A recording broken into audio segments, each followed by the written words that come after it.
Welcome to another edition of Patriots No Huddle. Very special edition today. We have the news editor for Fox Sports, Tanya Ray Fox, in the house. Mike Debate, Derek Havens here, brought to you by PatsFans.com. Please do subscribe to us on our Pats Fans YouTube channel.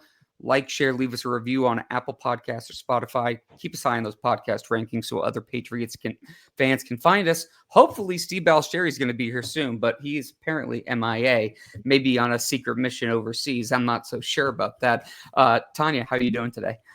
I'm good. I used to tell Mike all the time on the previous podcast that I like kicking off my Friday mornings talking about football. Like that's a good way for. I don't work on Fridays. I'm a Sunday through Thursday girl. That's how my schedule works. So this is how I like to do it. I grab my coffee and I talk with the guys about football, and it's a great way to start. So thank you for having me on.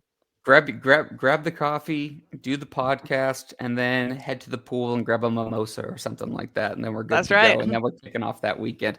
It's so great to have you on. It's like we talked about offline. It's great to finally put faces and like actually talk to each other since we've been following each other for years. Mike, how you doing today, buddy? How's your back doing? I'm doing great. Yeah, back's doing much better, thankfully.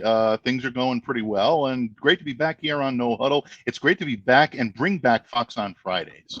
The venue may change, but that was going nowhere, folks. As you know, Tanya Ray and I are great friends. We go back a long way, and it's great to have you on Patriots No Huddle, my friend. Thank you so much for coming on today.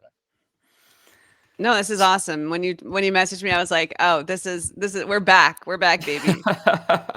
So let's jump into it, Tanya. I guess just let's start with first things first. Thoughts on the Mike Vrabel hire coming off of the Gerard Mayo era? Yeah, I was Mike knows this, and everybody who watches me on TikTok and Twitter, I was really vocal about the fact that I felt like they set Gerard Mayo up to fail, and I never want to forget that, right? Like I never want to just move on to the Mike Vrabel era and forget that was a really tough situation to put somebody who was important to the franchise in.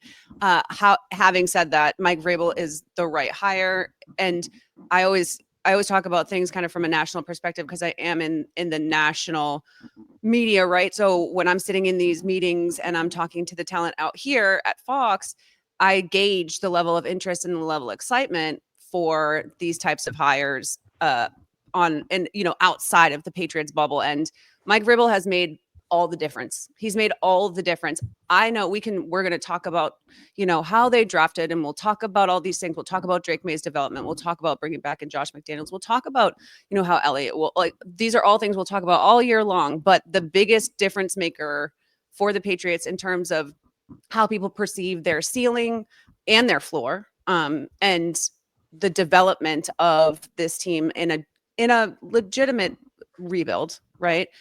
All comes down to the fact that people really believe in Mike Vrabel as a fit, and they have developed a reputation as a defensive coached team because of the Belichick, just because Belichick was there for so long, and he fits that mold. He has enough of a tie to that, but is also his own guy. So as far as I'm concerned, everything that he's doing right now feels like the perfect blend of hearkening us back to the glory days and also building forward with something fresh, which is kind of what everybody said they wanted.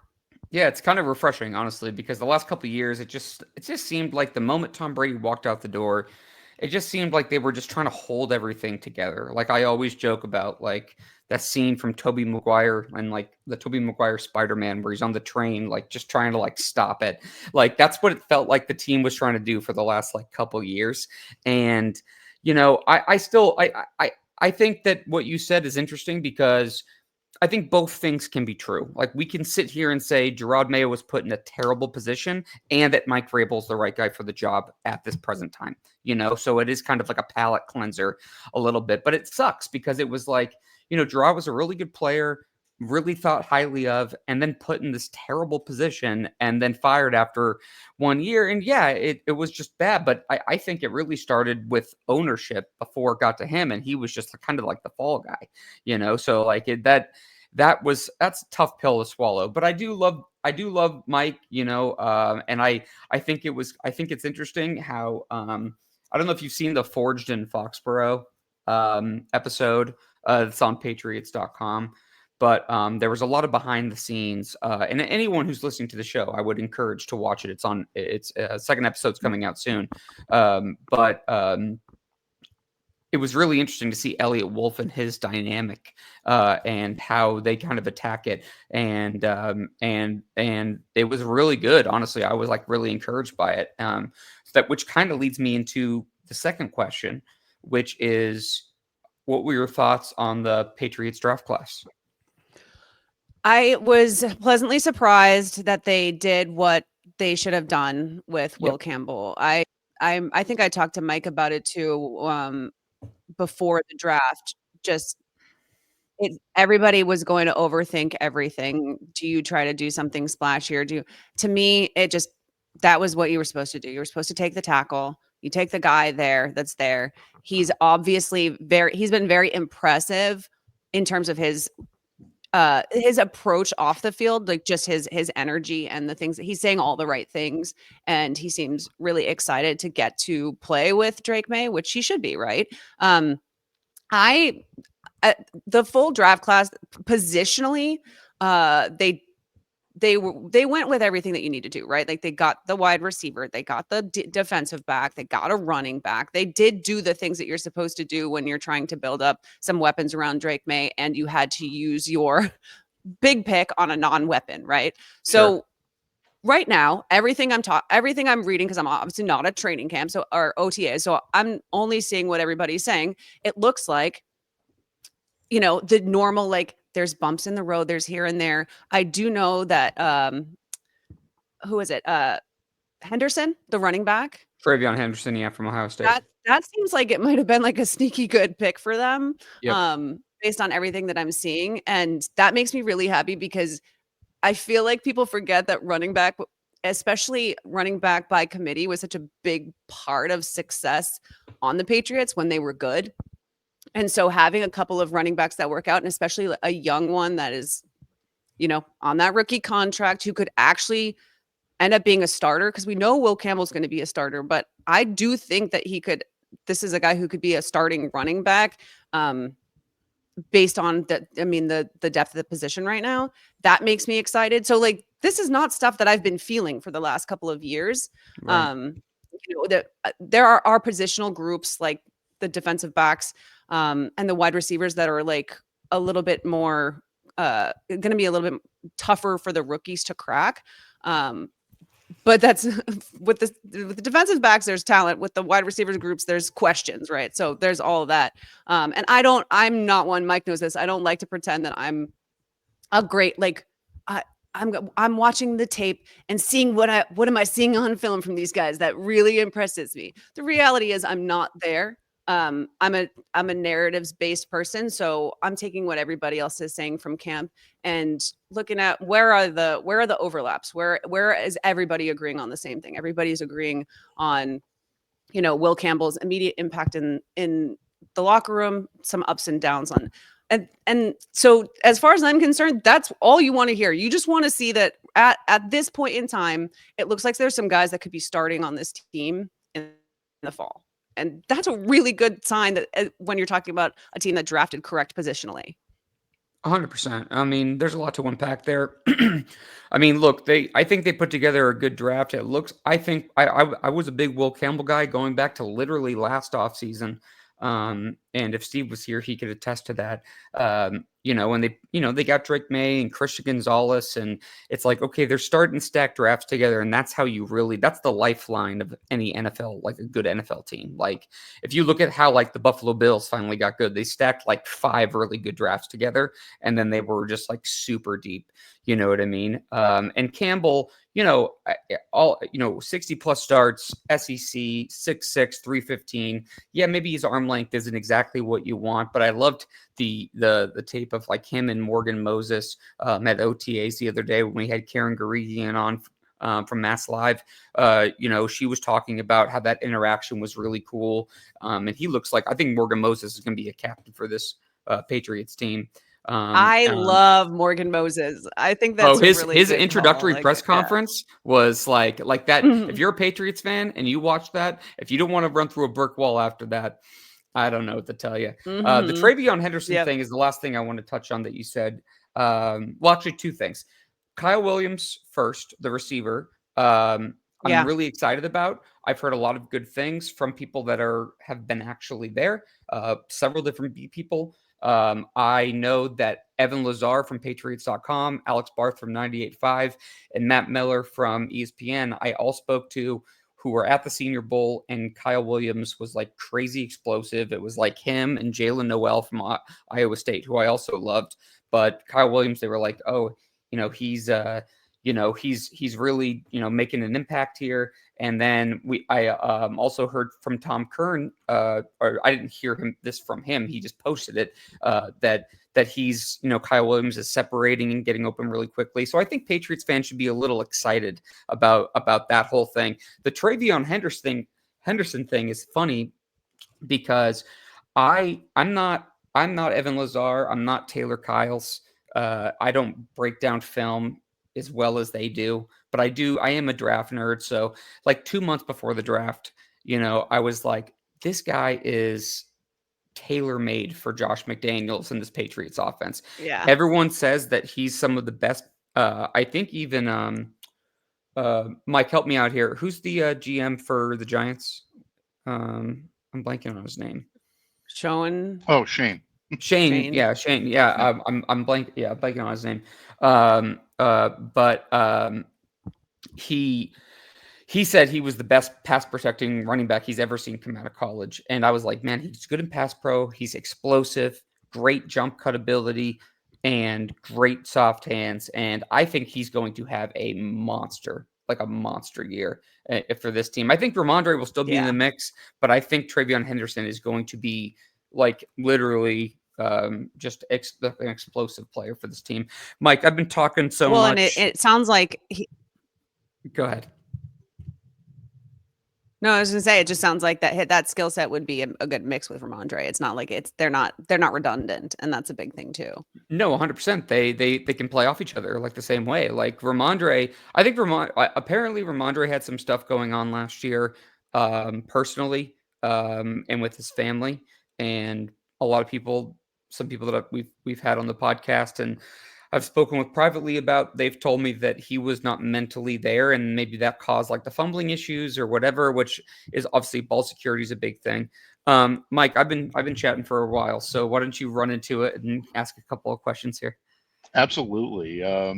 Tanya, I think it's interesting that one of the things that is a narrative surrounding this team at the national level as well as at the local level is sort of a changing of the guard in terms of leadership on this team, maybe in terms of team identity, and Mike Vrabel coming in and really being a huge part of that. Well, a big part of that is some of the legacy Patriots moving on to different pastures this year, whether it be Dietrich Wise Jr. or Jonathan Jones now playing with the Washington Commanders, or someone whose retirement we just went through earlier this week and covered, David Andrews. You and I both hold David in the highest regard. We've covered him. We know him personally, and obviously it was very emotional.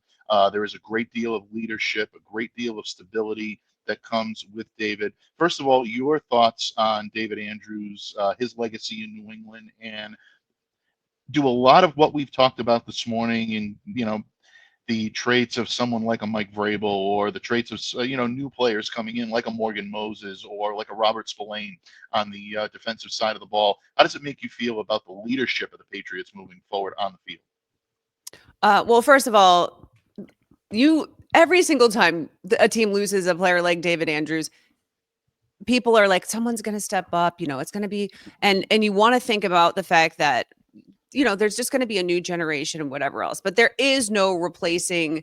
It's not just that David Andrews was a legacy Patriot, rings, played with Brady and Belichick, is tied to like the greatness of the organization. It's also the position that he played for a young quarterback.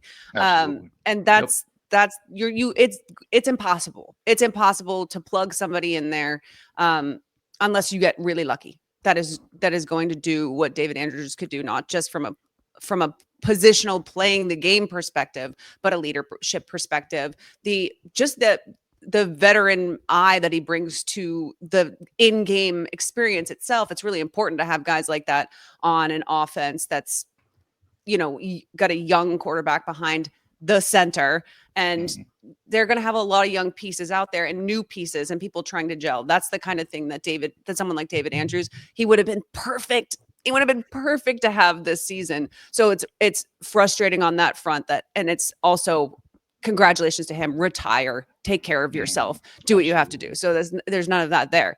As far as, kind of filling that void and as they're moving forward and whatever else, having Josh McDaniels back is a really big deal. And, it's not just, obviously we're a bunch of, let's call it what it is. We're Patriots fans. We're going to be happy to see Josh McDaniels, because the best Josh McDaniels is at, when he's at his best, he's offensive coordinator for the Patriots. He's an incredible, he's one of the all-time coordinators, as bad as he's been as a head coach elsewhere. I talk about him and Steve Spagnuolo as people who should be in the Hall of Fame as coordinators.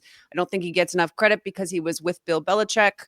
But this is what and I've talked to Mike a ton about this.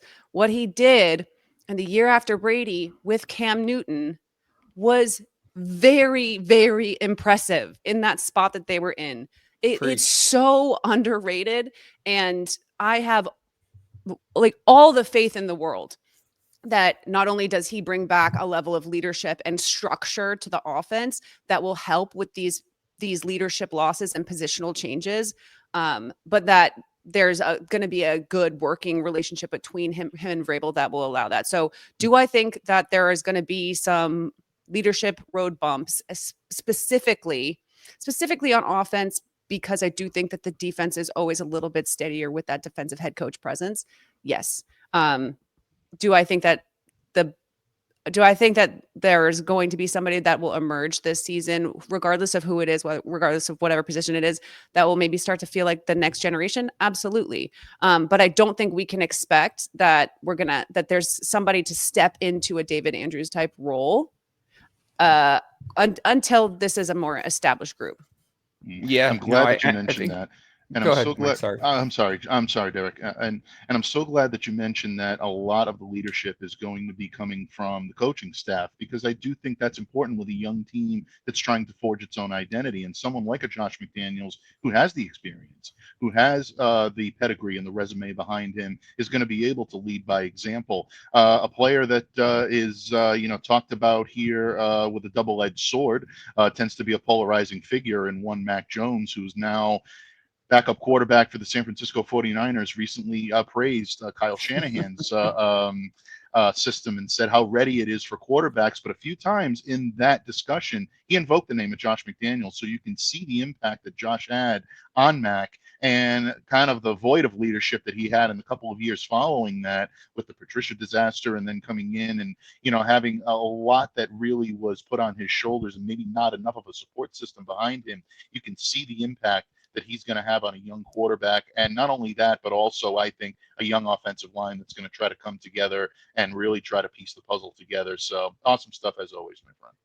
Tanya, before you comment, if you want to comment on that, or we can go to the next subject, I still think it's so funny that he ended up in San Francisco, because the rumors leading up to that draft, when Mac was drafted, was that Kyle Shanahan wanted Mac Jones. Like Mac Jones. And I still think that Mac Jones would be Brock Purdy if he had gotten his way. But the rumor is that John Lynch, the GM, overruled him, and that ownership sided with John Lynch. So they went with Trey Lance, who now is, I think, still in Dallas. But I just find that whole situation hilarious, because I'm like, wow, they have Brock Purdy, and they have Brock Purdy 2.0 right there on the They have chart. Brock Purdy, like the B-rated Brock Purdy at this point. I wanted the Niners to take Mac Jones so bad because I didn't want the Patriots to take him. But you guys know that I was like the leader of the Mac Jones hate club, like top of top of the draft, and I never He's left an easy it. guy. So. He's an easy guy to dislike. I just didn't like his comportment, as they would say, towards the end. I just didn't think he handled himself the way I wanted to go. Speaking of going off the David Andrews things, kind of circling back and getting this train back on the tracks here. We talk about David Andrews, and I've heard nothing but great things about David Andrews. I don't know him personally, but I have met him once, and he was super nice. And I have a friend of mine who played on the team last year, who's now with Houston, Jake Andrews, who talks about how great David and his wife are and how much he did for the community. And I've heard nothing about great things. I'm not going to lie. I have no problem saying this. When I saw his retirement speech, or I watched it, online the other day, it got a little dusty in the room. It was hard to see. But the question I wanted to go ahead and switch to next was, all the captains from last year, besides one, have been taken out of the room. Even if guys like David Andrews are being released, and albeit for injury reasons, and you guys like Joe Cardona are being released, the only guy left is Jabril Peppers. What are your thoughts on Mike Vrabel kind of exchanging some of these? Obviously, he's going to put his own captains. I'm sure it's going to be his own guys that he's going to go ahead and put, because he's trying to switch the culture, switch the thermostat in the room, however you want to phrase it. It seems like Karen Guregian thought that Peppers was going to make the team because she thought that there was a role for him and that he's kind of the guy that Mike Vrabel would like. And apparently he recruited him at Ohio State before he went to Michigan. So I didn't know they had a relationship like 15 years ago. So she thinks he's going to be safe. But what are your thoughts on just like overturning all the captains and Mike Vrabel's whole thought process through that whole thing? Yeah, I mean, you're right on track. First of all, Jabril Peppers is one of those players for coaches specifically that everyone wants to make work. Like how they're in movies and whatever, there's always an actor that someone's like, you can tell producers just want to make it work. They're like, this guy's going to be a star. Jabril Peppers is such a natural athlete, and they're like, I know at some point this is going to be he's going to be the guy. And there is a real role for him in that spot as somebody like a defensive mainstay who has worked with other captains and signal callers and things like that, right? Like there is a value to that. There 100% Mike Vrabel is doing a thing here. And I don't necessarily I hate to see Jonathan Jones go. I hate to see these players go that I know really held things down when things were bad. They were still really good. That always sucks as a fan to see, but there is something to be said for when you're building a team that has to embrace a new identity, and you're now putting Drake May in a spot where he's got his second head coach in his second year. It was a bit of a lame duck situation last season for Drake May. He did get his reps and all this stuff that helped everybody kind of scout what he's going to need. So it's not that I'm not saying it wasn't valuable, but there's a lot of reasons to think that for Mike Vrabel, instituting the types of captains and new blood and fresh energy is exactly what he's doing. So, and I think they're going to be young captains. I think that there are going to be some young captains on the team for that reason, to signal like, hey, we're building this now and we're looking to move forward. And I don't hate that approach. We need to see things that are different from what we've been seeing for the last 5 years. And saying, not only do I think that this is a team that can succeed this year, but I think I'm going to make a bunch of young guys, captains, guys who are veterans, but still have a lot of their career ahead of them. What is that telling us? It's telling us that we think we're going to be around a while. And that's whether you believe it or not, as Mike Vrabel, whether you intend to trade them as soon as they're good and like do the whole Belichick thing, that's fine. Just send the message.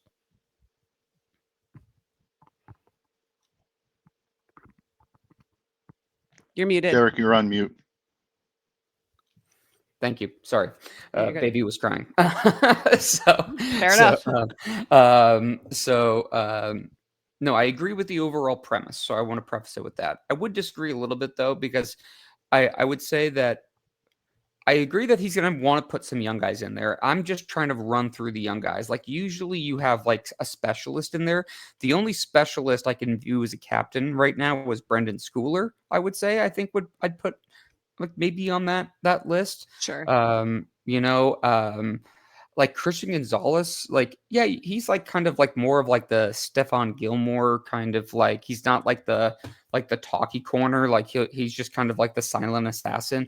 I don't Which know I think if is actually that could be a good fit for a Vrabel captain, quite that could honestly. be. I think it could be him or the guy we just talked about, Jabril Peppers. I could see that him being a captain as well.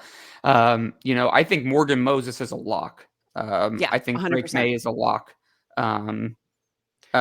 So I think it's, for me, it's going to go, May, maybe Hunter Henry, maybe Morgan I Moses think for Hunter sure. Henry would be a great choice. I honestly, if Kendrick Bourne is on the team, make Kendrick Bourne a captain. There's a couple guys that I'm just like, hey, if you want to mix in some veterans who have actually been through it and who you're going to keep around, that's the way to do it. The receiver room we're going to get to before we wrap up the show, so we'll do that next. Mike, why don't you ask your question first? I don't want to idolize all the time here. Yeah, I think what we're like going to get into is a little bit more receiver talk. And Tanya, one of the great things about talking football with you is you're always the first person that I go to when it comes to the national pulse of Patriots Nation. You've got your finger on the national pulse and how this team is being viewed on a national level. You mentioned Hollywood Central casting earlier, and I thought it was great because if you're looking at what the Patriots needed this offseason, and you're looking at the type of personality that all the fans wanted to see them bring in, the type of physical player that they wanted to see this team finally put on their roster, I think Stephon Diggs would probably come from Hollywood Central casting. And Patriots Nation is excited to watch this guy on the field. There's a lot to love about his game. I've been a Stephon Diggs fan from inception. I think he's one of the most gifted route runners I've ever seen on a football field. And the magic that he can make happen when he's dialed in is truly, truly remarkable. But Stephon got himself into a little bit of a difficult situation over the past couple of weeks. And I was just wondering about the national pulse of how everyone felt about this, because locally, there was a period of the time where the sky was falling. Certain radio hosts were calling for his head on a silver platter and saying that he's got to go and this is not a good look for the Patriots organization and this is terrible and all that. Stephon has been on the field all week this week. By all indications, he and Mike Vrabel have ironed out whatever difficulties this may have caused. Obviously, it was not a smart move by Stephon. It wasn't a good look, but the team and Stephon seem to be ready to move forward here and move on. I was just curious as to what the national pundits were thinking and what you hear from having your finger on the national pulse. And do you think it may have been skewed either way because it was the New England Patriots? And not only the national, after you give the national take, I want your personal opinion as well. Yeah. So this is usually what happens. Generally, the local media are reacting much more viscerally to something than the national media is. As far as the national media is concerned, you guys signed Stephon Diggs. You got Stephon Diggs. For the most part out here, at least in, on our network and the things that we're talking about, that's Stephon Diggs. Hopefully, if you're lucky, you're getting 14, 15, 100-yard receiving seasons. Even if he's not at that point anymore, he's still the best receiver talent-wise that you've had in a really long time. And also, I think that there's a lot of trust. I've noticed that there's a lot of trust from people in Mike Vrabel specifically to manage somebody like Stephon Diggs. And I'm not going to lie, I don't quite know where all the trust comes from. I do think that he did a good job in Tennessee. It's not that I don't, whatever, but I don't know that we've seen Mike Vrabel manage somebody like Stephon Diggs as mercurial and kind of ridiculous and whatever. Just your classic wide receiver. As far as I'm concerned, I think Vrabel could probably handle it. We certainly watched Belichick do it a couple of times with some pretty wild characters. Belichick brought in Antonio Brown, for God's sake. And after he had frozen his foot off in Oakland, it was ridiculous. We've done this song and dance before. It's not, I don't know what happens on Boston radio where they somehow forget that this is not the first time we've done this, or the second or the third. It may work out, it may not. Usually the sky is not falling either way. And I think that's why out here, and like, when we're talking about the Patriots, a lot of times it's like, well, they'll figure it out. And some of the trust from national media is also because there's a big question mark, but a lot of optimism around Drake May. And Drake May does, as a personality, people compare him a lot to Josh Allen, not just because he looks like him, but also because there is like a personality type for a quarterback that people kind of see there too, where Josh Allen's obviously has had a bit of a chip on his shoulder in a way that I don't know if Drake May does, but they're pretty easy, personalities. So there's not a lot of concern about Stephon Diggs. He's either going to work or he's not. He's either going to do, he's either going to flame out like we've seen with a gajillion other quarterbacks, wide receivers his age, or whatever. But I think the investment isn't big enough for people to be too concerned. As far as I'm concerned, all I want in the world is for a star clear number one receiver to play on the Patriots. I don't care if Stephon Diggs is doing drugs on Instagram Live. I'm not gonna lie. I don't care. I don't. And I know that sounds crazy.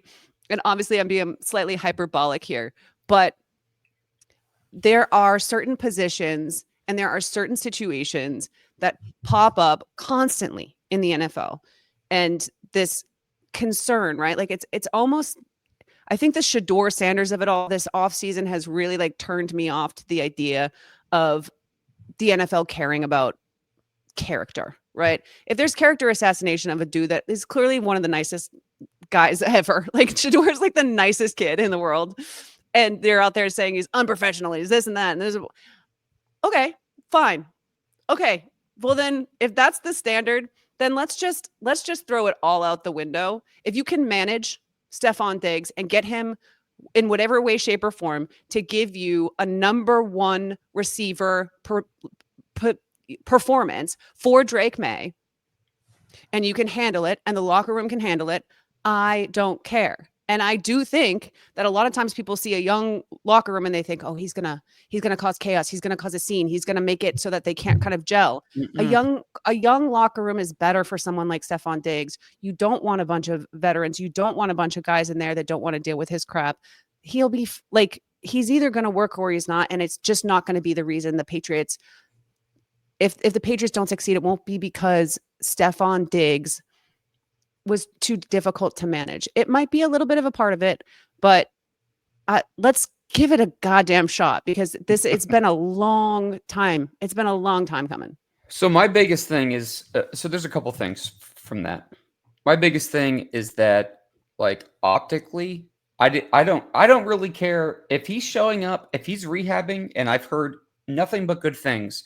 Let me start with this. I've heard nothing but good things about people in the building talking about his work ethic, his rehab ability, and him helping out the receiver room. So to your point, I think that's, he's a big personality, no doubt. I really don't care if he's slapping girls' asses and maybe doing drugs on a boat on his off day. If he's showing up on time and he's taking care of what he needs to do, then he can do whatever he wants. He's an adult man. Who cares? I really don't either.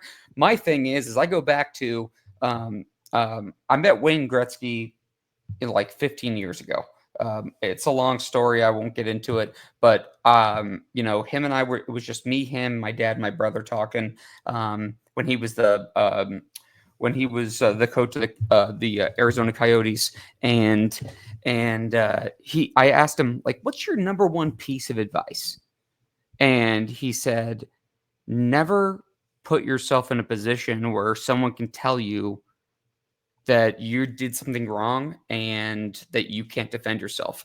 Wayne Gretzky never got into an elevator with a woman by himself because he didn't want to be like in that, like, Kobe situation. I'm not comparing the two. I'm just saying, like, as a reference, And so my thing is like with Stephon, I'm like, dude, if you want to go party on a boat, go party on a boat, but just turn the phones off. Like, why are you having people like film that? To me, that just is worrisome. But I've heard nothing but good things about his, I guess, willingness to again rehab, practice, learn the playbook, coach up younger guys. He was working up Kyle Williams the other day and working with him after practice. I mean, I think that's all great.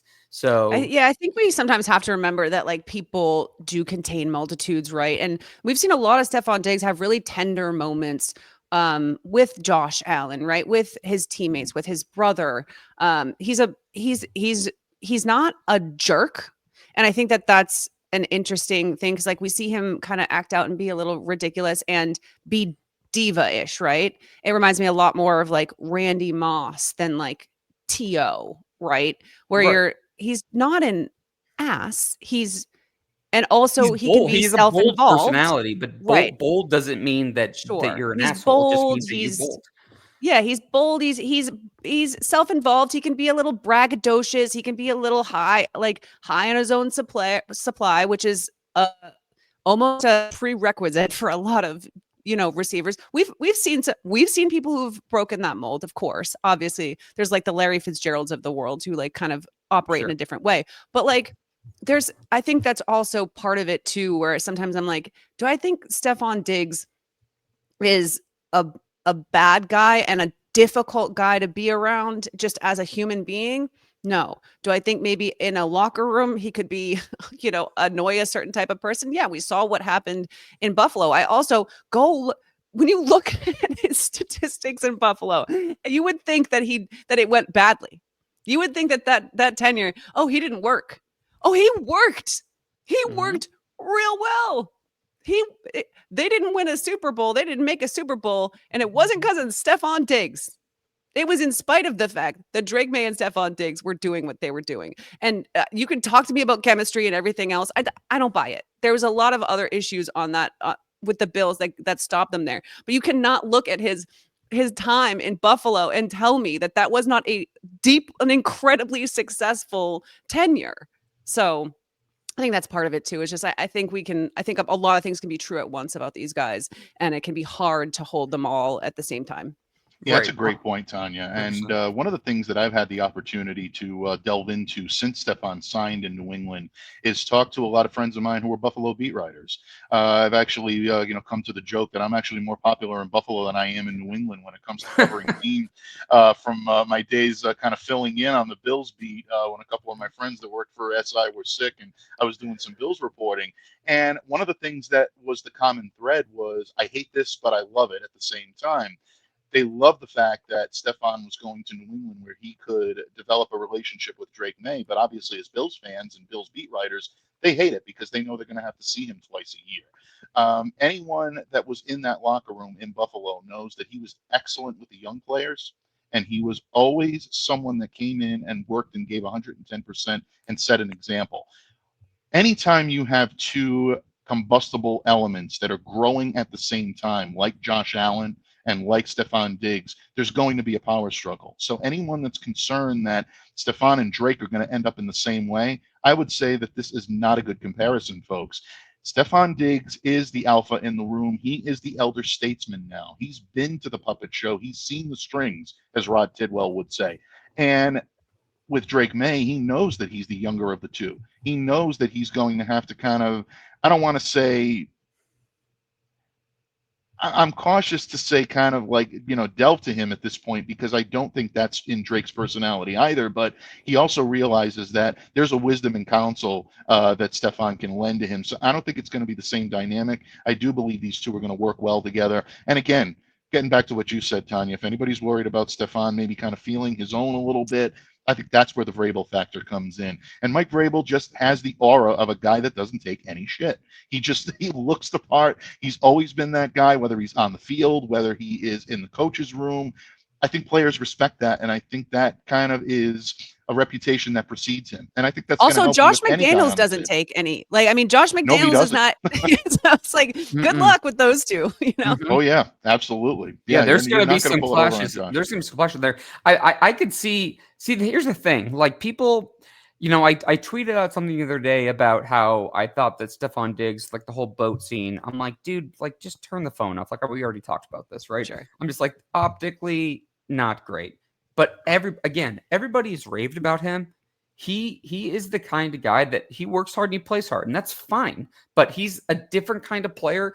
Tanya, you kind of said something like this not too long, like a couple minutes ago. Like he's the kind of player where, yeah, he's showing up to an NBA game with some jewelry on and Cardi B next to him. It's a little bit different than what the guys they've had in the past. So like some people go ahead and over dramatize, some of his actions because of it. But guess what? He's also going to show up on the field, and I wouldn't be surprised. I know I can tell you for a fact, I can't tell you online, but I can tell you offline, who I spoke to that I know they were pissed about the videos that were going around of him on the boat. I can also tell you about somebody who has raved about him in the building, and they were pissed about the video. Maybe it wasn't a great decision, but he also was doing his thing, throwing in 110%. He could be, speaking of going back to the captains, he could be a captain for this team. I could absolutely see that. He was in because Buffalo. he's the kind of guy that you want to go to war with. And that's how it was described to me, is like, he's the kind of guy that you want next to you in the foxhole. And so also, there are certain players who making them captain is actually the motivation that they need. It actually kind of lifts them up. And someone like Stephon 100%. Diggs being a captain for someone like Drake May and this like rebuilding offensive line and maybe a young Trevion Henderson and these guys, he likes that. Stephon Diggs is a little bit of a softie, and feeling needed is a big part of his personality. It's a big part of his whole ethos. And sometimes that will come across as needing attention, but sometimes it's just like, if you need me, I'm going to step up for you. And those types of guys are also worthwhile captains too. So I agree with you, Derek. I think that's a really good call. I would, like guys like going back to like literally Vrabel's introductory press conference. What has been the same theme? We've seen the same like 3-4 words pop up.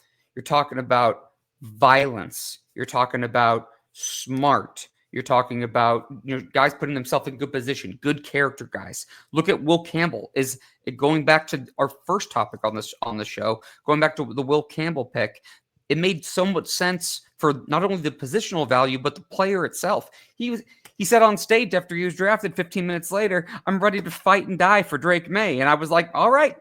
Vrabel guy, like that's gonna make a whole lot of sense. Tanya, I don't want to take up too much of your time. Mike, I don't know if you have another question. I have one more quick one, and then I want to let you go because I don't want to keep you too long. Obviously, my friend, I want to thank you for taking time out today. It's always an honor to talk football with you on Fridays, and definitely glad to have Derek in the fold. And we missed Steve today, but we know he'll be back the next time you join us. Once again, when it comes to the national pulse of the Patriots, Drake May is starting his second season. We all hear about the sophomore slump. We all hear about, can he live up to the hype that he's coming in? Nationally, he's been well received, but Jaden Daniels set the bar pretty high last year in terms of rookie quarterbacks now going into their second season with high expectations. What's the thought process around Drake May this season and his chances for success? There's a lot of people who think that he can. I mean, he's poised to be the second best quarterback in the division. I think a lot of people expect him to leapfrog whatever happens with Justin Fields and the Jets, whatever happens with Tua and the Dolphins. There's a lot. The general consensus is everything that we have seen, not only from Drake May last season, but from their sort of approach to building the team around him this year and bringing in much steadier coaching and everything else, is going to set him up to succeed. So if what we saw last year was the seeds of somebody who has a lot of raw talent that is about to be molded, this is a guy who's not only going to be a franchise quarterback and maybe the guy that people in New England thought Mac Jones was supposed to be, but also somebody who can genuinely start to go toe to toe in the next couple of years with Josh Allen and the Buffalo Bills. There's a lot of optimism that is based on the fact that it's a weaker division outside of Buffalo, and and some of that has to do, so some of that is going to boost Drake May's profile a little bit. I think if Drake May were playing for the Chicago Bears right now, he'd be getting more of the Caleb Williams treatment of just like, we don't know what's going on, because this is a really tough spot that he's in.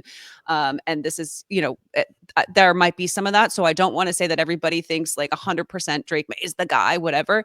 But of all the quarterbacks last season, I would say people are higher on Drake May than Bo Nix, and Bo Nix had an incredible rookie year. So that's kind of, if you were to talk to all of the guys that I work with out here, all the women I work with out here that are either on TV or in these production rooms, and you were to say, of all the quarterbacks last season, who do you think is going to have, the next best season outside of Jaden Daniels? Because obviously Jaden is like, far and away number one. I would say the majority of the people there, you're looking at Drake May, and then there's like a bunch of people who think Bo Nix could potentially, have a boom or bust, like kind of like a Josh Allen season 2. Do you guys remember the Josh Allen season 2? Yep. And everybody's real question marks are around Caleb Williams, not Drake May. So you know what? I'll take it. I'll take it. Regardless of the fact that some of it is because there's just not a lot of belief in the Jets and the Dolphins right now, and just people just see the Patriots on a better trajectory.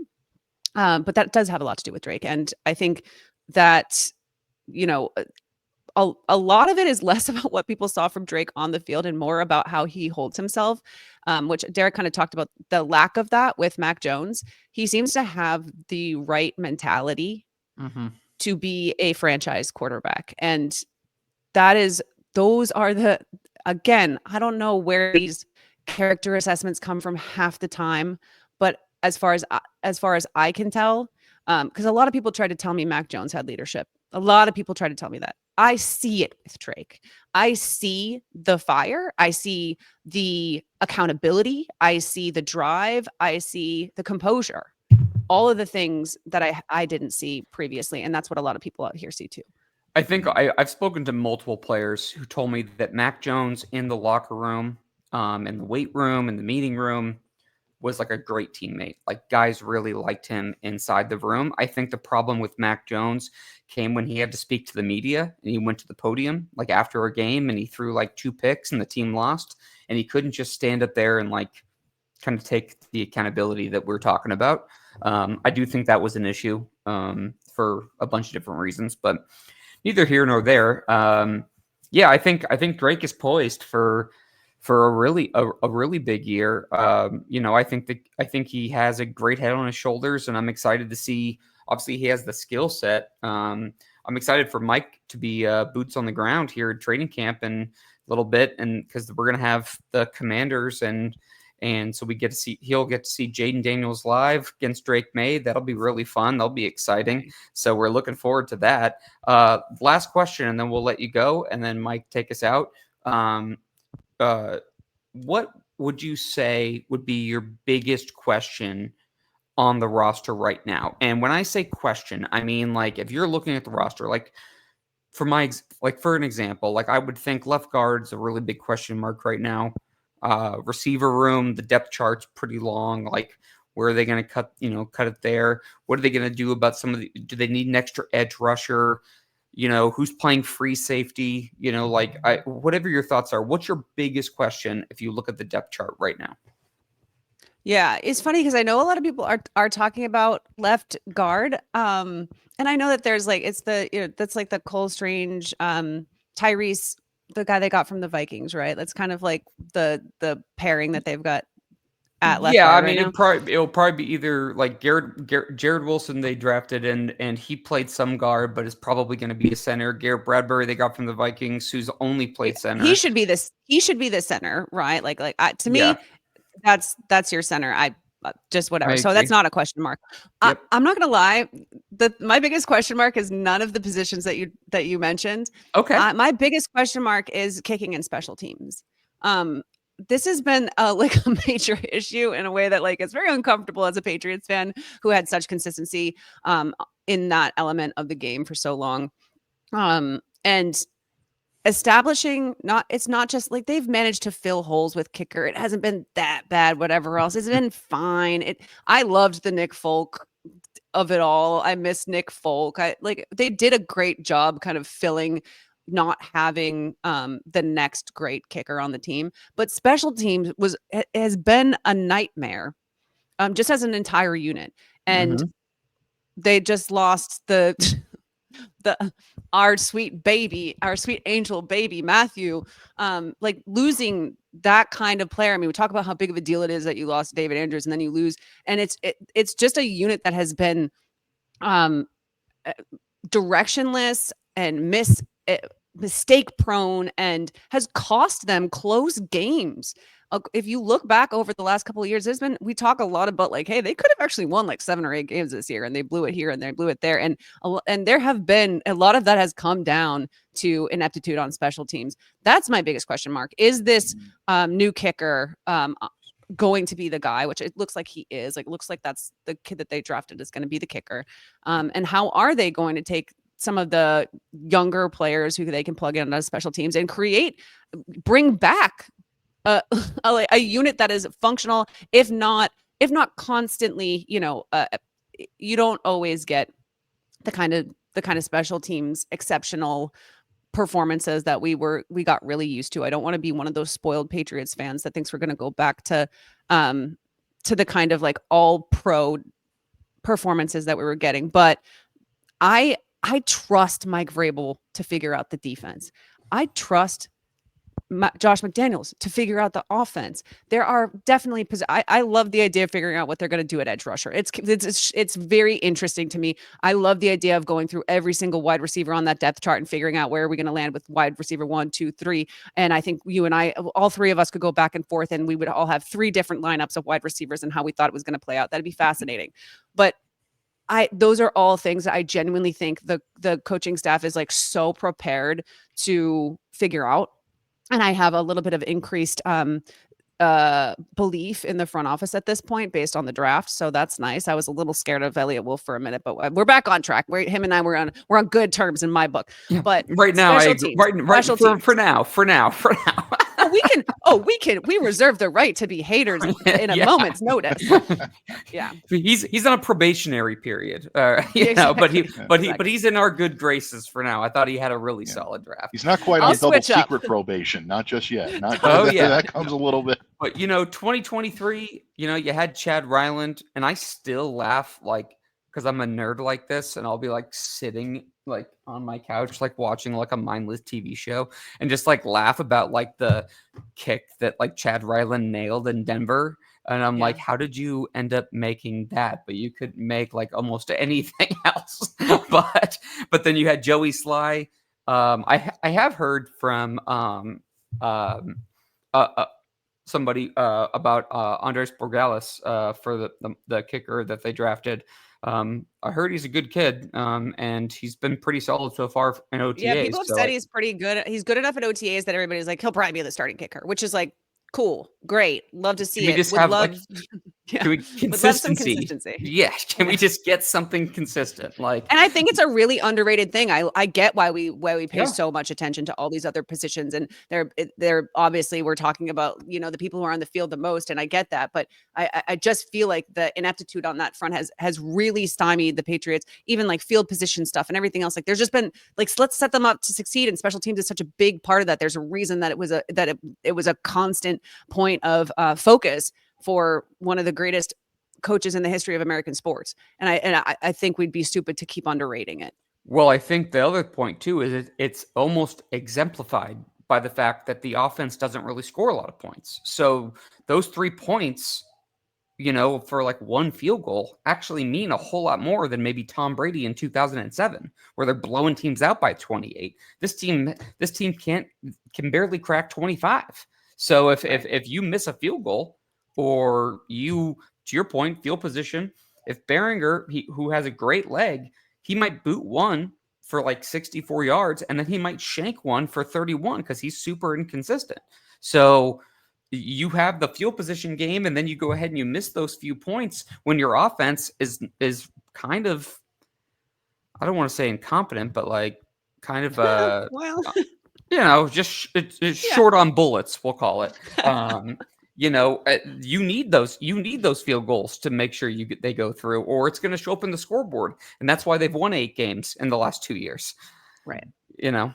Anyways, Mike, take us out, bud, unless you want to ask Well, one more one question. thing I will say about the special teams unit is I do believe they're in capable hands. Jeremy Springer commands a lot of respect in that locker room. I think he's someone that has a vision that's shared by Mike Vrabel and this coaching staff. So I believe if you're going to get maximum performance out of this unit, Springer is the guy that can take them there. So I think this special teams unit is on the upswing. I think the offense, the defense is on the upswing as well. I think you're looking at the Patriots making a rise this year and coming back from the doldrums.